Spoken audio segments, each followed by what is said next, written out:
sini saya sedang berada di SMA Negeri 1 Kelapa.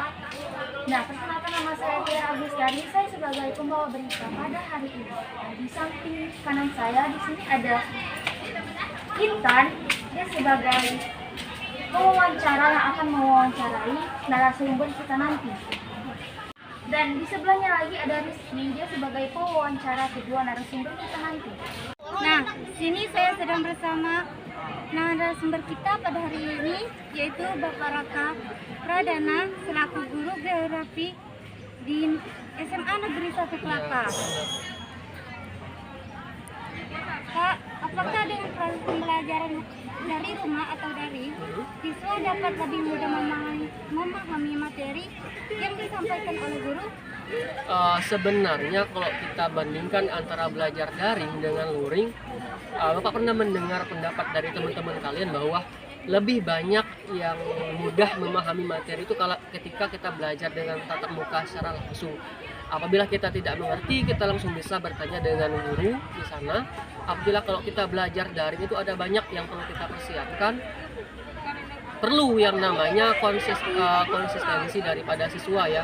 Dia harus tepat waktu mengerjakan tugas, apalagi ada informasi-informasi yang belum dia ketahui tentang pelajaran itu menuntut dirinya sendiri untuk mencari apa sih yang harus dikerjakan, apa sih yang harus dipahami dari materi tersebut.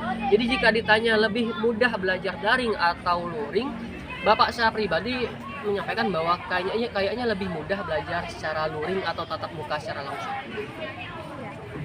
Kapan awal mulai diberlakukannya pembelajaran daring? Pembelajaran daring pertama kali dilakukan ketika pandemi COVID-19 ada di sekitaran sekolah kita.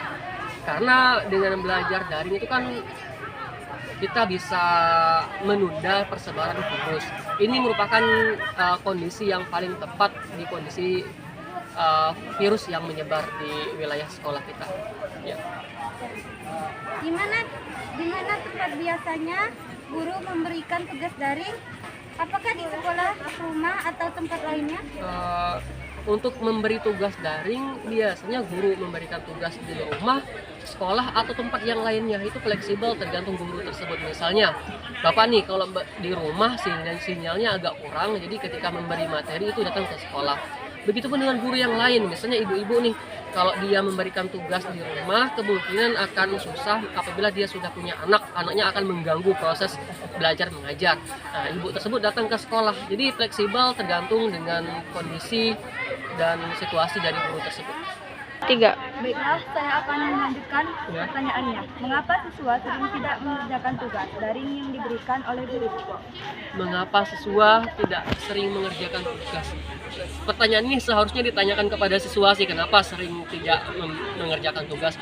Tapi Bapak secara pribadi punya pendapat khusus. Kemungkinan ada beberapa faktor yang mengakibatkan siswa tersebut tidak mengumpulkan tugas. Faktor pertama itu dari dalam diri siswa itu sendiri, misalnya kemalasan, terlalu meremehkan tugas. Atau faktor kedua itu misalnya bisa jadi siswa tersebut tidak mempunyai kuota, atau bisa jadi juga di wilayah siswa tersebut sinyalnya agak susah, sehingga informasi tentang tugas yang diberikan oleh guru itu datangnya terlambat. Tugasnya sudah waktunya dikumpul tapi belum dikumpul, itu mengakibatkan siswa tadi tidak mengumpulkan tugasnya. Apa saja kendala yang dihadapi siswa ketika tidak mengerjakan tugas? Pertama nih, ini tahapannya. Kalau sebagai guru, jika siswa tersebut tidak mengerjakan tugas, mestinya lebih dari 1 kali. Guru tersebut melaporkan kepada wali kelas. Kebetulan juga Bapak sebagai wali kelas, nanti laporan dari guru mapel Bapak sampaikan ke grup wali kelas. Apabila tidak ada perubahan dari siswa tersebut, akan dilaporkan di forum guru tentang kesalahan-kesalahan dari siswa tersebut. Dan proses terakhirnya adalah pemanggilan orang tua. Jika orang tua sudah dipanggil, dikasih tahu kesalahan anaknya apa. Jika tidak ada lagi perubahan, nanti akan ada tahapan lebih lanjut, pemanggilan orang tua lagi, sampai bisa jadi diberhentikan jika tetap tidak mematuhi peraturan dari sekolah. Bagaimana cara Bapak atau Ibu menangani permasalahan yang dihadapi siswa tersebut? Permasalahan pertama, sebagai guru seharusnya melakukan pendekatan. Dikasih tahu benar-benar kepada siswa tersebut bahwa tugas ini penting. Tugas ini adalah sebagai salah satu indikator untuk nilai akhir dari siswa tersebut. Naik atau tidak siswa tersebut tergantung kepada tugas yang diberikan kepada guru tadi ya, dikumpulkan atau tidak.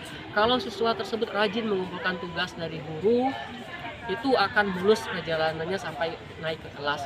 Begitupun sebaliknya, jika tugas dari guru tidak pernah dikerjakan, terus jarang absen, tidak masuk kelas, itu akan mengalami kesulitan nanti. Karena guru mempunyai penilaiannya tersendiri terhadap siswa tadi, dan penilaian guru itu mutlak. Kalau guru tidak ingin memberikan nilai yang besar kepada siswa tersebut yang akan menanggulangi hal tersebut. Terima kasih pada Bapak Raka atas waktunya, Pak. Kami akhiri, wabillahi taufiq wal hidayah. Wassalamualaikum warahmatullahi wabarakatuh. Waalaikumsalam.